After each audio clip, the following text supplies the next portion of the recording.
Welcome back to my channel ચકુની રસોઈમાં ફરી તમારું એકવાર સ્વાગત છે. આજે હું તમારા સાથે શેર કરવાની છું ગાર્લિક બ્રેડની રેસીપી, જે એકદમ યુનિક રેસીપી આપણે બનાવીશું અને વિધાઉટ ઓવન બનાવીશું, એટલે કે ગેસ ઉપર. તો સૌથી પહેલાં તો 2 ટીસ્પૂન ઓઇલ મેં ગરમ કર્યું. એના અંદર મેં કમસે કમ 10થી 15 ગાર્લિક નાના મોટા મેં એડ કરી લીધા.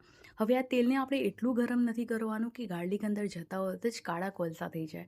નોર્મલી જેવું આપણે ઓઇલ નાખ્યું છે એવા જ તરત આપણે ગાર્લિક એડ કરી લીધા છે ને એને આવી રીતે હવે આપણે એને શેકવાના છે, એટલે કે કાળા પણ ના થવા જોઈએ અને વધુ પડતા લાલ પણ ના થવા જોઈએ, કેમ કે જો કાચા તેલની અંદર ગાર્લિકને તમે રોસ્ટ કરશો ને તો એનો જે ટેસ્ટ છે ને ટેસ્ટ પ્રોપર આવશે અને દાઝશે નહીં. તો બિલકુલ બસ આવી જ રીતે આપણે ગાર્લિક સૌથી પહેલાં તો રેડી કરીશું. થઈ ગયા છે ને સરસ મજાથી રેડી. સી, એકદમ રેડનેસ ટોન, એકદમ ગોલ્ડન ટોન આવી ગયો છે. હવે એક મિક્સર જારમાં એને આપણે વિથ ઓઇલ ગાર્લિકને આપણે એડ કરીશું. 2 થી 3 લીલા મરચાં એડ કરીશું અને 1 થી 2 ચમચી ભરીને બટર એડ કરીશું.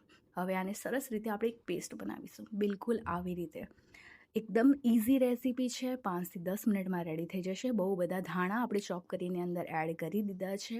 એની સાથે એડ કરીશું આપણે મીઠું, એટલે કે સોલ્ટ એઝ પર આપણો ટેસ્ટ અકોર્ડિંગ. એની સાથે આપણે થોડા હર્બ્સને એડ કરી લઈશું, એટલે કે જે પીઝા સિઝનિંગ હોય છે કે પછી ગાર્લિકમાં આપણે એડ કરીએ છીએ ને એ, એટલે કે ચીલી ફ્લેક્સ, ઓરેગાનો અને મિક્સ હર્બ.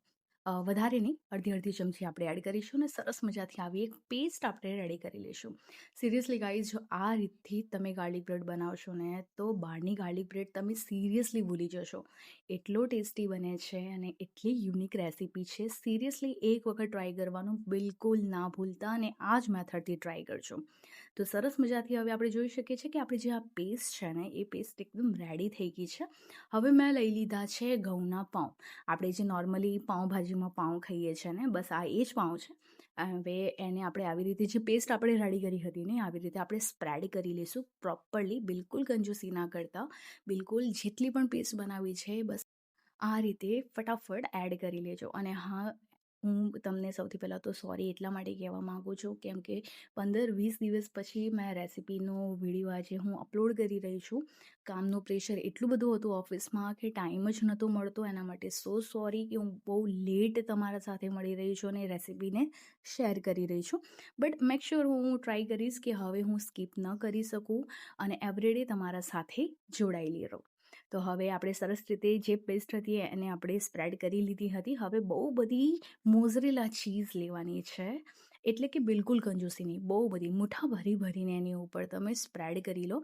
કોઈ પણ કોર્નર છૂટવો ના જોઈએ. મેં એટલા માટે કોર્નર્સ છોડ્યા છે કેમ કે કોઈ રીઝન નથી, બસ છોડી દીધા છે. તો બસ આવી રીતે આપણે બહુ બધી ચીઝને સરસ રીતે આપણે આવી જ રીતે એડ કરી લેવાની છે.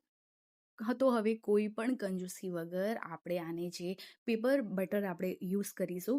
બેઝિકલી તમારી પાસે ના હોય તો માર્કેટથી ખરીદી લેજો, કેમ કે આના વગર નહીં ચાલે, કેમ કે આપણે ગેસ ઉપર બનાવવાના છે. અને આવી રીતે આને એકદમ પ્રોપરલી એકદમ હોલ્ડ કરી દેવાનું છે. અને એક કડાઈ મેં લીધી છે, એના ઉપર ઓલરેડી કડાઈને મેં થોડી હીટ કરવા માટે મૂકી હતી. હવે આપણે આ જે રેડી કર્યું હતું ને ગાર્લિક બ્રેડ એ મૂકી દેવાની. લો ફ્લેમમાં આપણે 5 મિનિટ સુધી આને સરસ રીતે મતલબ કે બેક કરવાની છે. બિલકુલ આવી જ રીતે બેક કરવાની છે.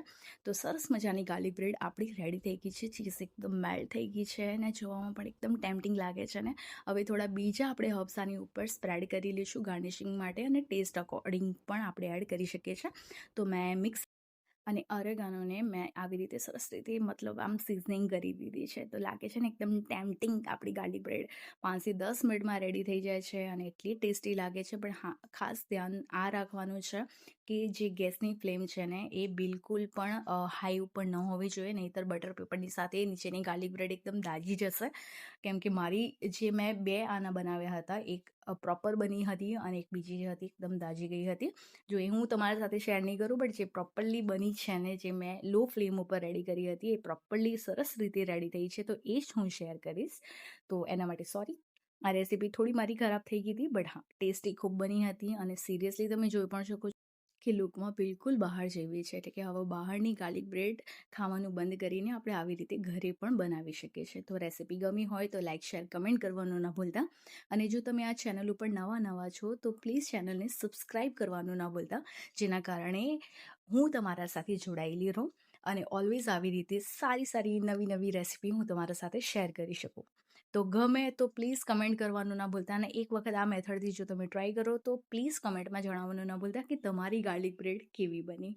તો હવે આપણે મળીએ બીજા વિડીયો સાથે. હું બહુ જલ્દી તમારા સાથે ફરી એક નવી રેસીપી સાથે આવી જઈશ. અને હા, લાસ્ટ 15-20 દિવસ મેં થોડા સ્કીપ કર્યા, એના માટે વેરી સોરી. તો ખાઓ પીઓ ખુશ રહો, અને હા, જય શ્રી રામ.